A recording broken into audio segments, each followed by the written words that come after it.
The gravel crunched beneath my sneakers as I limped behind my dad's car, trying not to let my sister's shrieking laughter crawl under my skin again.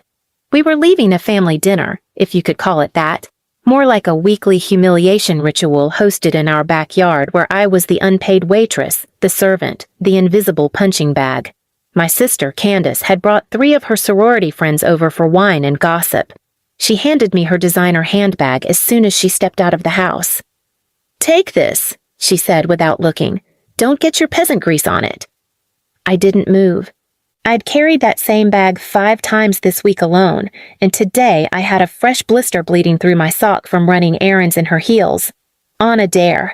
When I didn't take the bag, she turned and gave a mock gasp. "Please subscribe to our channel and tell us in comments from where are you watching this video."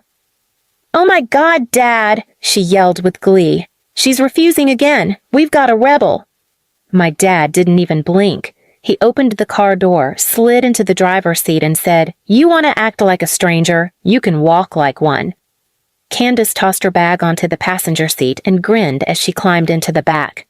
I stood frozen by the driveway, a plastic grocery bag in each hand, trying to decide if I should just leave. "Get in," he grunted. "I'm not carrying her bag," I said, voice tight.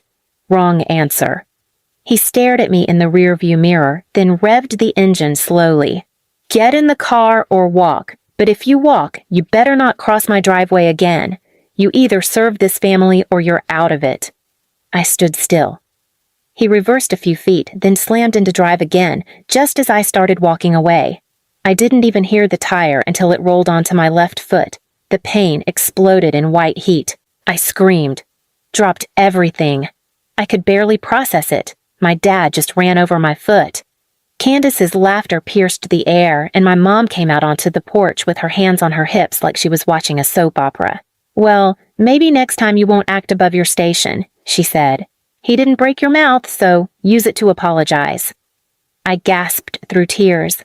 "You ran over my foot." "You refused to carry your sister's bag," Dad said as if that justified it. "That's family disrespect. You're 25, not a baby. Stop whining." My vision went blurry, not from the pain in my foot, but from the growing burn in my chest. I wasn't shocked anymore. I wasn't even scared. I was done. I dragged myself inside, refusing help, and locked myself in the bathroom. My sock was soaked in blood and my big toe was turning black. I cleaned it in silence. No one knocked. No one asked if I was okay. The next day, my mom told the neighbors I'd tripped.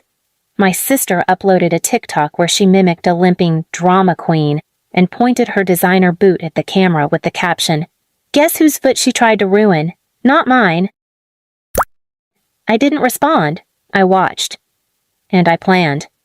For weeks I played silent daughter, dragging my foot around the house with a fake smile and obedient nods. But every moment I was left alone, I was building something they wouldn't see coming. They thought I couldn't walk away from family. They were right. I wouldn't walk away. I'd make sure there was nothing left to walk back to. 3 weeks passed. I said nothing. I played their game. I carried Candace's bags. I smiled when my mom mocked my limp. I handed my dad his coffee like a dutiful housemaid. But beneath the silence, I was planting explosives. Not literal ones, something colder, sharper. It started with the garage. That garage was my dad's kingdom, a dusty shrine of vintage tools, car trophies, and stacked folders of family investments. I knew he kept no digital records.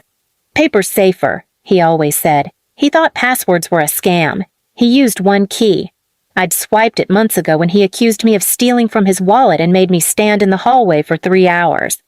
I waited until midnight one Tuesday, slipped into the garage, and photographed everything. Receipts, deeds, secret accounts under only his name. Loans my mother didn't know about. Candace's fake business being funded through what he told everyone was my tuition fund. The fund he claimed I blew on useless art school nonsense. There was no tuition fund. Only a slush pile for my sister's lip gloss line. By the end of the week, I had an entire folder on my cloud drive labeled shovel. Next, I went after Candace. She left her laptop open one night while live streaming with her ring light. She was filming a Get Ready With Me makeup video in our kitchen because apparently she liked the grimy peasant-core vibe. She walked away midstream, yelling at me to mop faster so her shoes don't stick. She forgot to close the banking tab. I took a photo of the screen. I already knew what I'd find. Payments from older men under vague labels. She wasn't just a TikTok girl with a makeup line. She was selling more than lip gloss. I didn't judge her for that. I judged her for what she did with it. Like paying people to bully girls from her college sorority. Like buying fake medical papers to skip exams. Like sending donations to professors through her dad's account. Now I had everything. By the time the 4th week hit, I walked with a cane. The doctor said the foot would heal, but the nerve damage might stay. My mom called it drama foot. My dad joked I should tape it to my back so I'd stop drawing attention. The day before their anniversary party, I offered to help. They were stunned. I smiled and said I wanted to be better. I said I'd finally realized I was the problem.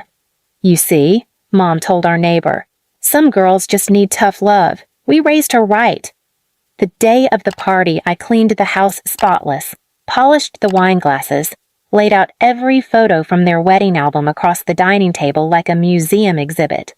At exactly 7 p.m., the guests arrived. Our house smelled like roses and slow-cooked brisket.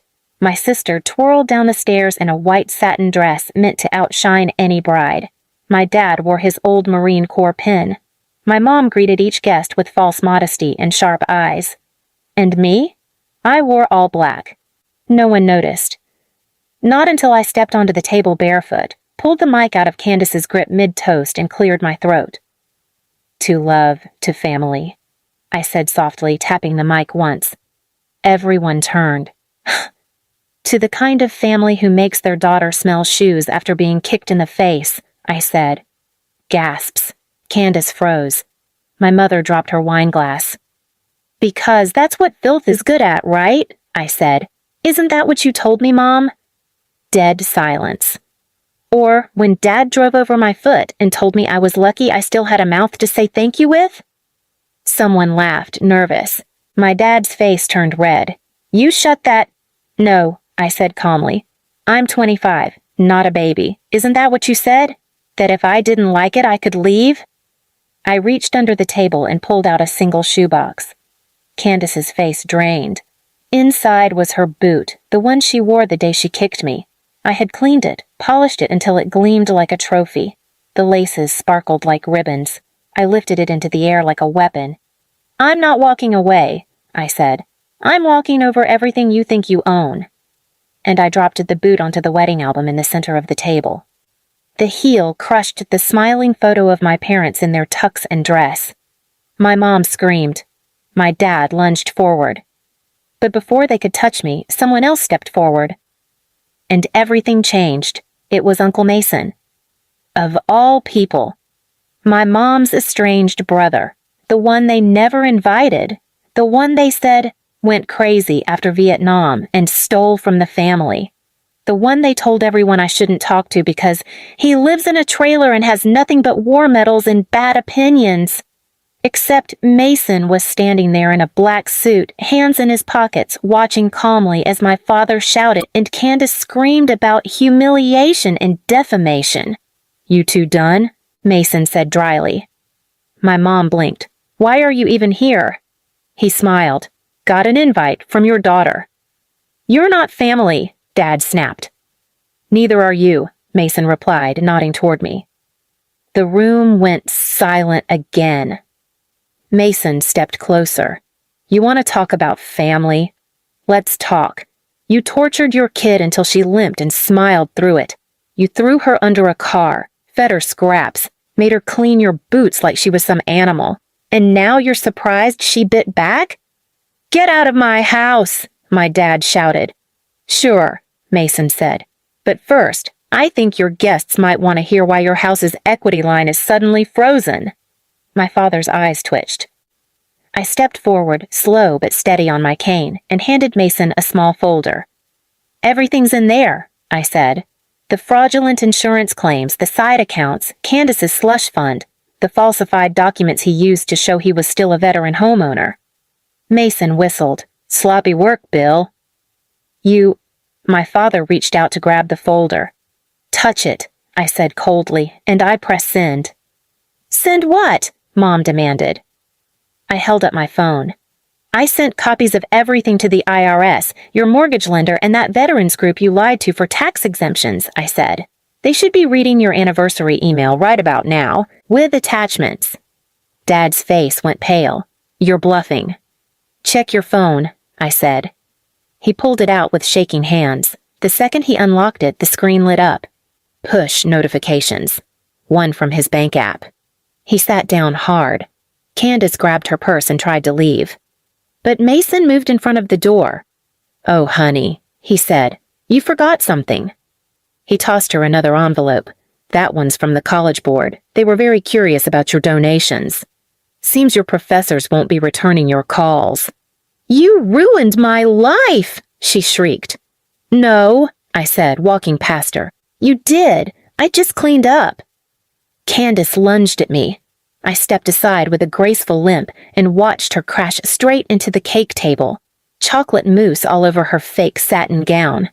Guests gasped. Phones came out. And still no one said a word in their defense. My mom looked around for help. My dad looked down at the ground. I walked to the middle of the room and lifted the shoe again, Candace's shoe, the one I'd been forced to smell, the one she kicked me with. And I set it gently on their framed wedding photo. May you walk in your own filth, I whispered. Then I turned and left. They didn't follow. Mason drove me to his cabin that night. He didn't say much, just let me lean back with my swollen foot and my packed bag. He handed me a cold soda, turned up the old jazz radio, and said, You did what had to be done. I stayed with him for 6 months. Got therapy, relearned how to walk evenly again, started a small art gig online under a fake name. People started buying. And one day, when I was packing a custom sculpture to ship, I opened a dusty box Mason had left on the porch. Inside, the shoe, bronzed, mounted on a block of wood, engraved with the words, For when filth rises higher than the heel that tried to crush it. I smiled. That heel never touched me again. Please subscribe to our channel and tell us in comments from where are you watching.